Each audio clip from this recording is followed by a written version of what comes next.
señor secretario de Hacienda, el doctor Luis Videgaray, quien está acompañado del señor subsecretario Miguel Masmacher, del director del SAT, Aristóteles Núñez, y de los señores senadores José Yunes, Luis Armando Melgar y la senadora Blanca Alcalá. Antes de la sesión de preguntas y respuestas, el señor secretario quiere hacer algunos comentarios y posteriormente pasaremos a la sesión de preguntas y respuestas.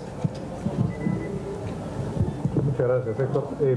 Primero que nada quiero agradecer la presencia en este encuentro con los medios de comunicación al señor senador presidente de la Comisión de Hacienda del Senado de la República, el senador José Yunes, a la senadora Blanca Alcalá, al senador Luis Alberto Melgar, ambos integrantes también de la Comisión de Hacienda y Crédito Público del Senado de la República.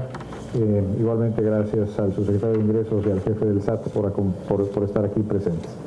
Quiero comentarles que el día de hoy tuvimos un encuentro cordial y sobre todo fructífero de intercambio de opiniones con los grupos parlamentarios del Partido Verde Ecologista de México y del Partido Revolucionario Institucional en el Senado de la República.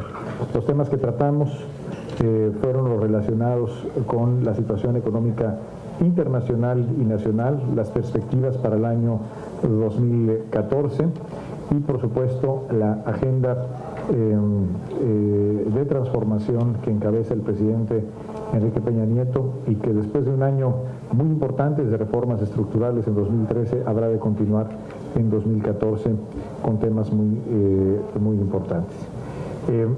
Quiero, por supuesto, agradecer al coordinador Emilio Gamboa, al coordinador Jorge Emilio González de los grupos parlamentarios por darme esta gran oportunidad de diálogo con las y los senadores de la República que integran sus grupos parlamentarios. Quiero aprovechar esta oportunidad para compartir con ustedes que en cumplimiento a lo establecido a la Ley de Presupuesto y Responsabilidad Hacendaria, el día de hoy la Secretaría de Hacienda envía a la Cámara de Diputados lo correspondiente al informe sobre las finanzas públicas en el último trimestre del año 2013. Por la tarde daremos a conocer un boletín de prensa con la información sobre este informe y asimismo estará disponible también el día de hoy en el portal de Internet de la Secretaría de Hacienda. Quiero, sin embargo, adelantar un par de elementos de información de este informe que está siendo ya enviado a la Cámara de Diputados. En primer lugar, decirles que por primera vez en 9 años el gasto corriente del Gobierno de la República presenta una disminución. El gasto corriente en términos reales disminuyó en 0.3% en términos reales. Insisto, esto es la primera vez que ocurre en 9 años y sin duda es fruto de, entre otras medidas, el programa de austeridad y racionalización del gasto que puso en vigor el presidente Enrique Peña Nieto desde el primer día de la administración. El gasto de inversión y los programas sociales fueron los programas, los rubros que presentaron el mayor crecimiento. El gasto de inversión registró un incremento real del 14.2% en términos reales el año pasado. El otro dato que quiero compartirles es que el déficit público fue menor a lo que había sido autorizado por el Congreso de la Unión en septiembre pasado, en la modificación que se hizo a la Ley de Ingresos para 2013. El déficit público fue de 0.3%. Como ustedes recordarán, la autorización que obtuvimos del Congreso de la Unión era un déficit de hasta 0.4%. Sin duda, el hecho de que el déficit público es menor a lo que se había previsto es una buena noticia para la fortaleza de las finanzas públicas nacionales. Dicho lo anterior, estoy a sus órdenes para atender sus preguntas. La primera pregunta de 4 que se desarrollará esta conferencia de prensa la hará Berta Becerra, del Sol de México. Buenas tardes, señor secretario. ¿Nos podría usted, por favor, obsequiar su opinión respecto a si ya aterrizó el pacto fiscal y cuál será su impacto en las finanzas públicas, por una parte? Por el otro, señor, también si nos puede explicar por qué la inversión de 8.300 millones de pesos por agrohidrógeno en Pajaritos, cuando es una planta que tiene ya 30 años de vida y 14 años ha estado inactiva. Gracias, Berta. Gracias. Como lo comentamos la semana pasada, con la fuente de la prensa nacional que acompañó al señor presidente al Foro Económico Mundial en Davos, Suiza, en las próximas semanas el gobierno de la República anunciará y dará a conocer los términos de un acuerdo en materia tributaria, un acuerdo de certidumbre en materia tributaria. Los términos específicos, insisto, los daremos a conocer en algunas semanas, seguramente en el mes de febrero, pero quiero adelantar y quiero precisar que no se trata de una modificación a la reforma hacendaria aprobada el año pasado por el Congreso de la Unión.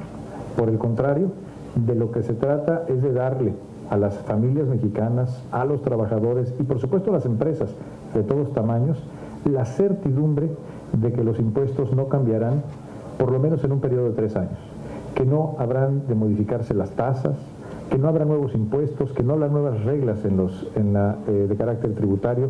¿Para qué? Para darle certidumbre a la inversión y sobre todo a la creación de empleos. Con respecto a la planta de fertilizantes que acaba de adquirir Pemex, creo que es una buena oportunidad que dentro de un rato estará aquí el director general de Pemex junto con el secretario de Energía. Creo que es una pregunta que el propio director general de Pemex puede dar mayor información, pero lo que es un hecho es de lo que se trata es de que tengamos fertilizantes producidos en el territorio nacional y tenemos capacidad industrial ociosa. Estamos importando, la mayoría de los fertilizantes los estamos importando de otros países, incluyendo algunas naciones lejanas, que simplemente el costo de traslado eleva sustancialmente la disponibilidad y el costo de los fertilizantes para los productores agrícolas nacionales, particularmente los pequeños productores agrícolas. De lo que se trata es de incrementar la productividad en el campo a través de disminuir el costo de los fertilizantes, y esto es parte de esa estrategia. Se adquiere la planta porque Pemex está convencido de que puede utilizar esta instalación industrial que hoy está inactiva para darle mejores insumos al campo mexicano. Los detalles, insisto, los puede dar el director general de Petróleos Mexicanos. La siguiente pregunta es de Israel Cárdenas, de Milenio, Yucatán. ¿Qué tal, secretario? Buenas tardes.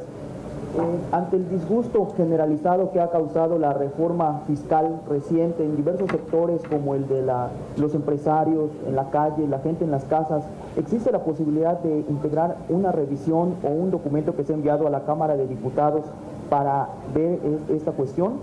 Ya que sectores como el de pequeños comerciantes han reportado que han sido afectados. Y en este contexto de recaudación, el año pasado el gobierno federal incurrió en un subejercicio que se dice, según los reportes, ha sido el más elevado de los últimos 10 o 15 años.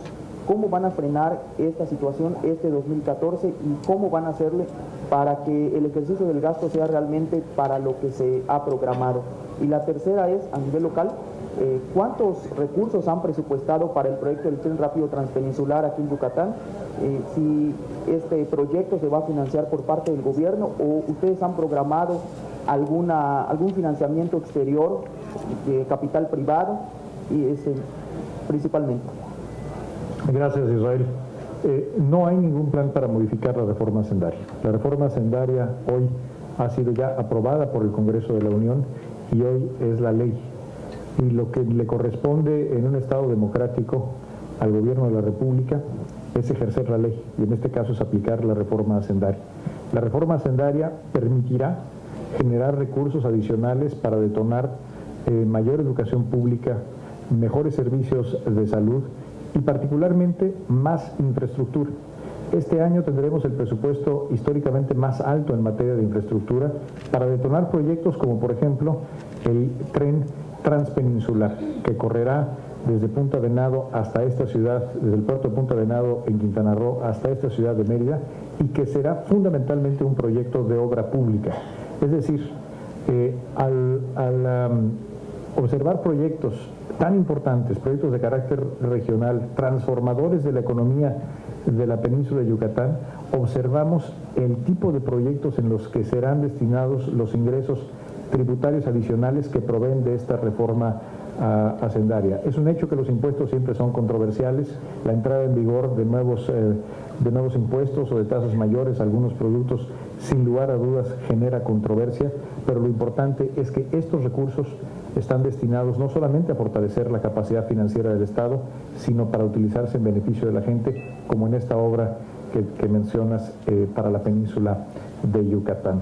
Con respecto al subejercicio, tengo el gusto de informarte, y así será comunicado el día de hoy a la Cámara de Diputados en el informe trimestral, que el presupuesto 2013 fue ejercido al 100%. La tercera pregunta es de Naja Catán, de Bloomberg. Gracias, buenas tardes. Entiendo que de acuerdo a la reforma energética, Pemex tiene que probar la capacidad técnica y financiera para los campos que buscará obtener en la ronda cero. ¿Qué tan probable es que Pemex supere estos filtros para los campos donde descubrieron crudo en aguas profundas? ¿Podrá hacer Pemex joint venture con los campos, en los campos que obtengan la ronda cero, o tiene que la condición es que tiene que operar solo por sí solo en estos campos? Y de mis compañeros, algunas preguntas. El régimen fiscal de Pemex, ¿cuáles serán los cambios? El régimen fiscal de Telecom y Radiodifusión, la misma pregunta, ¿cuáles son los cambios? Y pregunto si el gasto corriente de menos 0.3% es del último trimestre o de todo el año pasado. Gracias, Naja, gusto verte. Empiezo por la última pregunta. No, nos referimos a todo el año. O sea, esto es una cifra ya anualizada y esta es la primera vez, repito, en 9 años en que observamos una reducción del gasto corriente, que incluye una reducción de 4% en los gastos operativos del gobierno federal. Hacía mucho tiempo que en México no veíamos un gasto corriente que no creciera en un año presupuestal. Las preguntas son muy relacionadas con el tema energético y creo que competen más al señor secretario de Energía, que estará aquí dentro de un rato. Lo que tiene que ver con la capacidad de Pemex para asociarse o no en los campos que obtenga en la llamada ronda cero, es decir, en las asignaciones iniciales, son temas que habrán de definirse en la legislación secundaria, que en breve será presentada por el presidente Enrique Peña Nieto al Congreso de la Unión. Muchas de estas dudas dependerán de lo que se resuelva, no solamente en la iniciativa, sino en lo que decida el Congreso de la Unión sobre esta materia. Por eso prefiero no hacer comentarios al respecto. Lo mismo ocurre con el régimen fiscal de Pemex. Lo que te puedo adelantar es que parte de las leyes secundarias o de las iniciativas de leyes secundarias para implementar la reforma constitucional en materia de energía incluyen los elementos del régimen fiscal. No solamente el nuevo régimen fiscal para petróleos mexicanos, sino también el régimen fiscal que será aplicable a los nuevos contratos previstos en el artículo 27 constitucional y sus transitorios aprobados por el constituyente permanente. Lo mismo te puedo adelantar en lo que tiene que ver con el régimen fiscal específico, que me imagino que te refieres a derechos, particularmente en materia de telecomunicaciones. Es algo que será atendido en la iniciativa de legislación secundaria a la reforma de telecomunicaciones, que también será en breve presentada por el presidente Enrique Peña Nieto al Congreso de la Unión.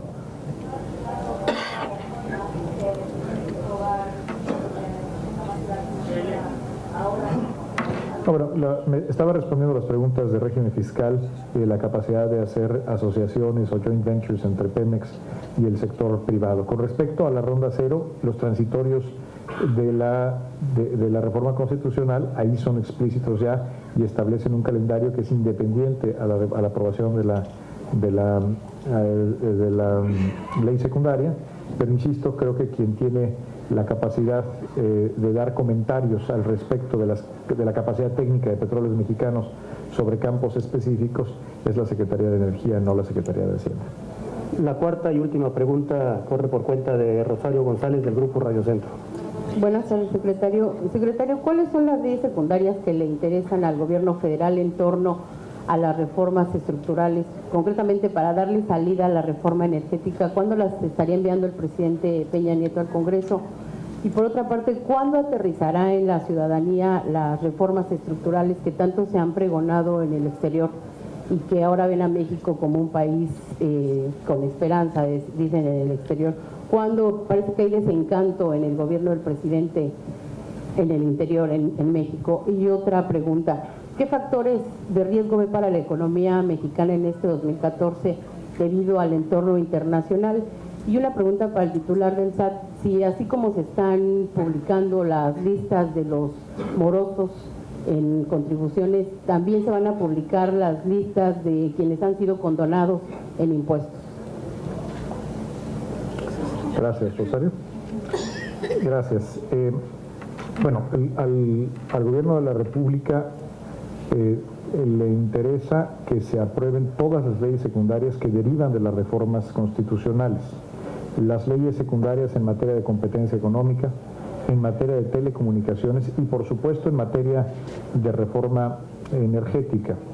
El paquete completo de legislación secundaria en materia de reforma energética son por lo menos 28 ordenamientos entre nuevas leyes que son requeridas y modificaciones a ordenamientos existentes, que tienen que ver desde el nuevo gobierno corporativo de Pemex, el fortalecimiento de las instancias reguladoras como son la Comisión Nacional de Hidrocarburos y la Comisión Reguladora de Energía, o por supuesto lo que hablábamos hace un momento, el régimen fiscal de Pemex. Este es un paquete amplio de iniciativas que estará enviando, repito, en breve el presidente Enrique Peña Nieto al Congreso de la Unión con el objetivo de que sean discutidas y en su caso aprobadas antes de que termine el periodo ordinario de sesiones que está por iniciar el 1 de febrero, que concluye el día 30 de abril. Y eso me lleva a tu segunda pregunta. Mientras más pronto tengamos aprobadas las leyes secundarias e inicie la implementación de la reforma energética, más pronto podrán llegar los beneficios de las reformas a los bolsillos de los mexicanos. A final de cuentas, la única variable válida para medir si las reformas funcionan o no es si se reflejan en la economía familiar. En el caso de la reforma energética, eso implica que baje el precio de la luz, que baje el recibo de la luz, que baje el precio del gas para las familias y también para las pequeñas y medianas empresas mexicanas. Y por eso es que el gobierno de la República tiene un gran interés en que el proceso de legislación secundaria ocurra lo más pronto posible en esta materia.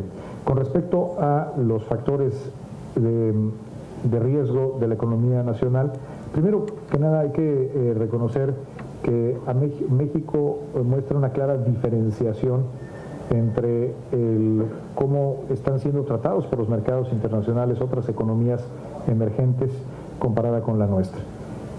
Por ejemplo, si analizamos cómo se ha comportado nuestra moneda, de enero del año pasado, es decir, de enero del 2013 al día de hoy, la moneda mexicana, el peso, tiene apenas una depreciación del 4%, mientras que otras monedas, como por ejemplo el real brasileño, muestra una depreciación del 18%, o la lira turca muestra una depreciación de más del 25%. Esto quiere decir que los inversionistas internacionales, los mercados, observan en México características diferentes. Y esto tiene que ver con que México tiene fundamentos sólidos y buenas perspectivas de crecimiento a partir de la agenda de transformaciones estructurales que promueve el presidente Enrique Peña Nieto y que han sido aprobadas por el Congreso de la Unión. Tenemos un déficit en cuenta corriente más bajo que el resto de las economías emergentes, tenemos una baja deuda pública como porcentaje del Producto Interno Bruto, tenemos un sistema bancario sólido con reservas y capital más robusto que incluso el que tienen los bancos en Europa o en Estados Unidos. Todo esto hace que la economía mexicana tenga fortalezas fundamentales mejores que las de otros países. Sin embargo, hay que reconocer que somos una economía emergente, somos una economía abierta al comercio y abierta a los mercados financieros y por lo tanto la volatilidad en los mercados financieros indudablemente tiene algunos efectos en la economía mexicana. Y creo yo, esta volatilidad en los mercados emergentes, que mucho que tiene que ver con el ajuste en la política monetaria de los Estados Unidos, pero también con algunas dudas sobre la fortaleza del crecimiento económico en Asia, particularmente en China, son el que creo que yo es el principal factor de riesgo para el desempeño de la economía nacional en este año 2014, para el que, insisto, México tiene fundamentos sólidos para enfrentar la volatilidad, pero no dejamos de ser una economía abierta y emergente. Muchas gracias, señor secretario, por participar en esta conferencia de prensa. Había una pregunta. Perdón, señor jefe del SAT, que todavía estaba pendiente de una... Adelante, Aristóteles. El tema fue de las listas. Los créditos y los deudores que se condonen a partir del 1 de enero de 2014 serán publicados, de eso no hay ninguna duda. Todos aquellos fueron condonados en el programa de Ponte al Corriente al 31 de mayo de 2013, la ley no advertía la publicación y el SAT, salvo que lo instruya un órgano competente, no los publicará. Pues muchas gracias, señor secretario, señor subsecretario, señor jefe del SAT, señores senadores, muchas gracias. Nos vemos aquí en la siguiente conferencia de prensa.